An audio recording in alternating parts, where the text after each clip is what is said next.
Frac. Frac. Ça suffit.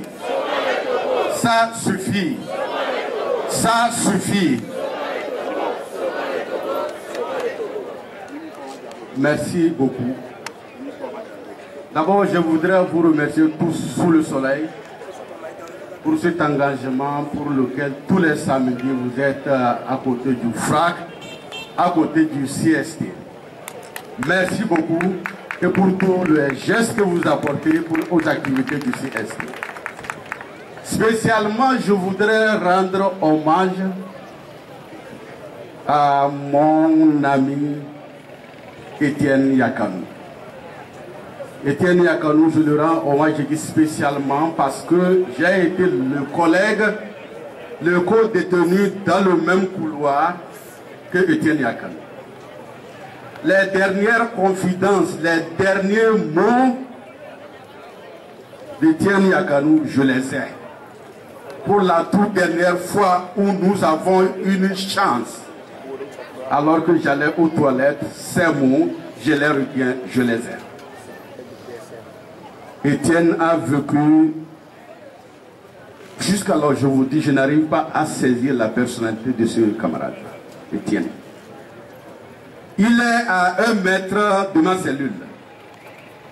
Et avant d'avoir accès à sa cellule, c'est par un couloir. Et dans le couloir, il n'y a que lui et Josué dans une cellule et moi dans une autre seule.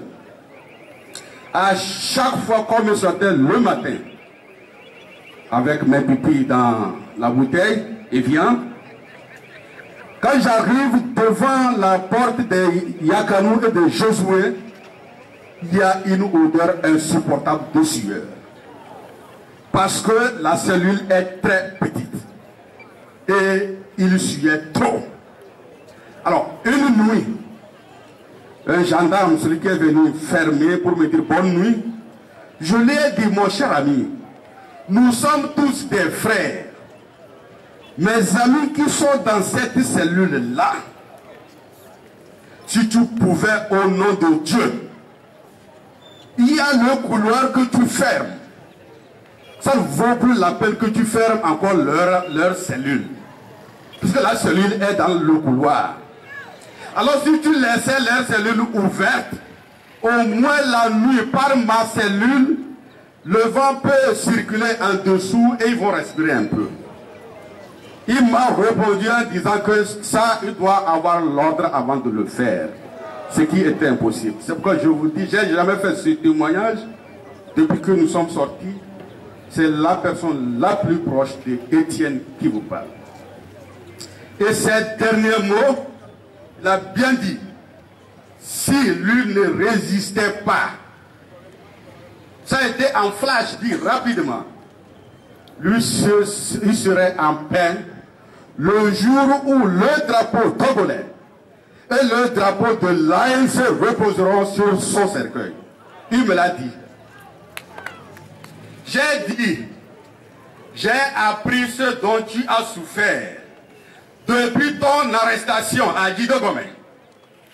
Et quand ta femme suivait les forces de l'ordre dans le véhicule que tu transportais, et qu'il disait, attention, sa femme nous suit, et qu'ils sont rentrés à la brigade, à la gendarmerie principale, et sont ressortis avec toi en direction de la brigade du port.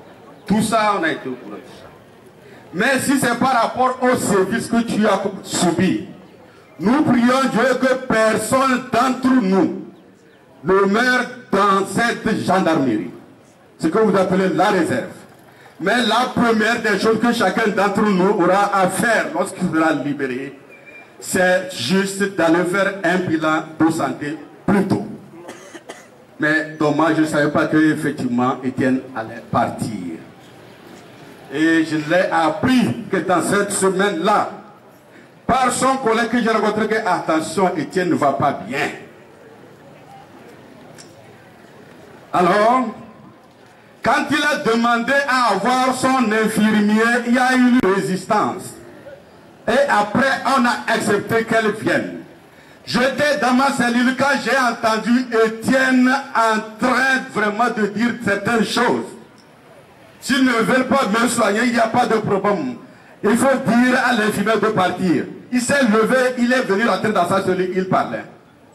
C'est le jour où on lui a refusé, on a refusé à son infirmière de lui faire ni injection, ni perfusion. Et la mort s'en était suivie. À ce moment, nous avions demandé qu'on nous libère pour que nous participions aux obsèques de Yakanou. On a refusé.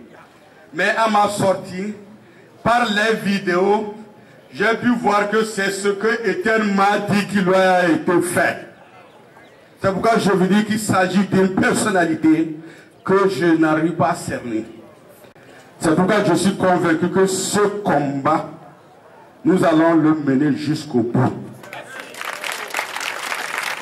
Et pour son âme, la victoire, nous l'aurons dans l'intérêt de tous les Togolais. Merci. Y compris ceux qui nous font subir des sévices. Nous avons encore des camarades là-bas détenus. On ne peut pas déjà déterminer qui sont coupables. Moi-même, au lendemain des incendies, quand on a commencé à faire des arrestations, j'ai dit ça là va donner des doutes les uns sur les autres au sein de l'opposition. Nous n'avons pas cet objectif, mais à partir du moment qu'il y a des arrestations intempestives, les uns et les autres vont commencer à douter des autres, de leurs collègues. Mais est-ce que moi je peux être en doute que certains d'entre nous, dans l'opposition, luttant pour l'amélioration des conditions des Togolais, pouvaient aller jusqu'à avoir cette intention et la mettre en application en mettant à genoux nos frères, nos sœurs, nos tantes des marchés de Kara et de Loré? J'ai dit non. Mais le doute persistait.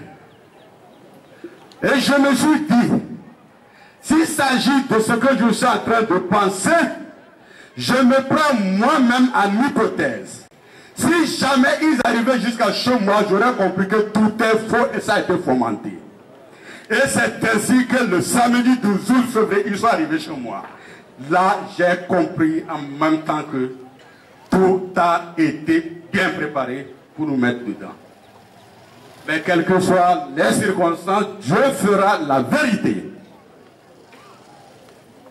Nos frères et sœurs victimes sont en train de mourir un à un. Ceux qui en ont été les responsables, vivants, pour la plupart, vous savez, lorsqu'on pose un acte, on ne peut que s'attendre à ses effets. C'est pourquoi le jour même de la mort d'Étienne, c'était un jour exceptionnel. J'ai dit au fond de je disais au fond de ma cellule que je ne vais jamais me fâcher contre qui que ce soit. Surtout encore les gendarmes qui avaient notre carte. Mais c'était le jour où j'avais été marqué profondément.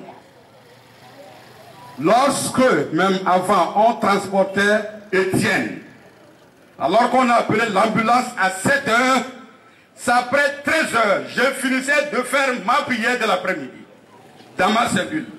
J'étais par ma fenêtre. Lorsque le véhicule du SRI qui a tourné pour le chercher faisait le tour pour repartir avec Étienne, j'ai seulement eu le temps de sortir ma main par la fenêtre et de faire comme ça à Étienne et de lui dire vas-y revenir. Il n'en est plus revenu. C'était le dernier geste que j'ai fait à Étienne. Alors le jour de sa mort, lorsqu'il y a eu des problèmes, il y a eu un grand brouhaha dont vous n'avez pas été au courant. Toutes les autorités de la police, gendarmerie, justice étaient là. C'est le jour où je suis allé au bout de ma colère. On nous a ouvert, je suis sorti au hall. J'avais un Coran en petit format dans ma poche. Et je leur ai dit, je leur ai brandi ça.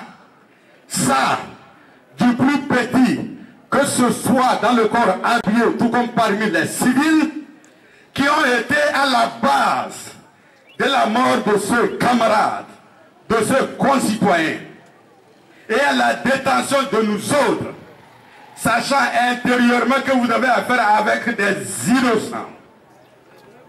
eh bien, vous allez payer ça un à un. J'avais le courant en main.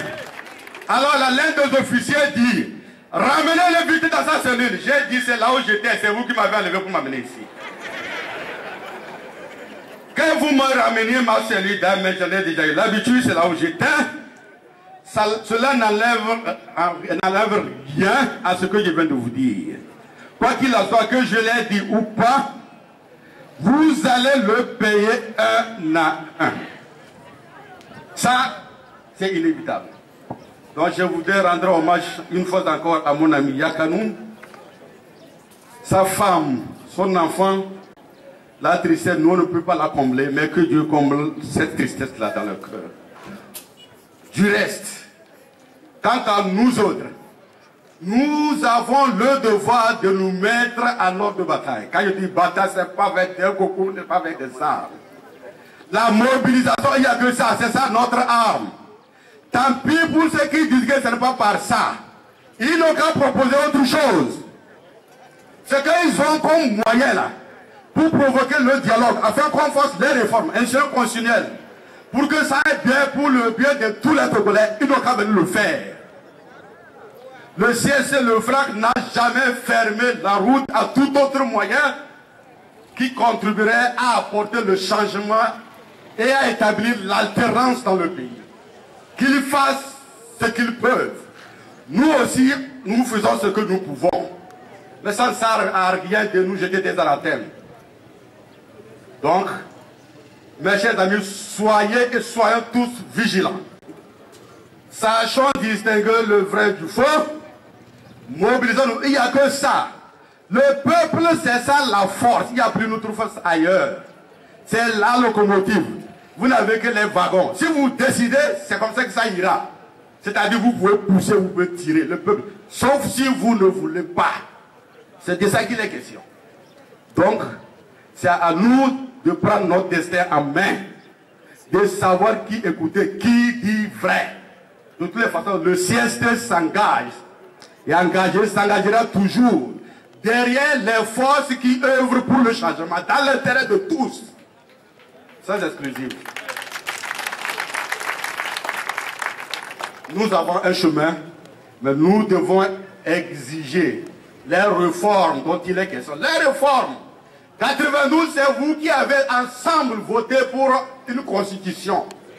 Alors un groupuscule maintenant se met pour travestir ça, pour déformer vos aspirations. Vous devez les récupérer. Ce n'était dirigé contre personne.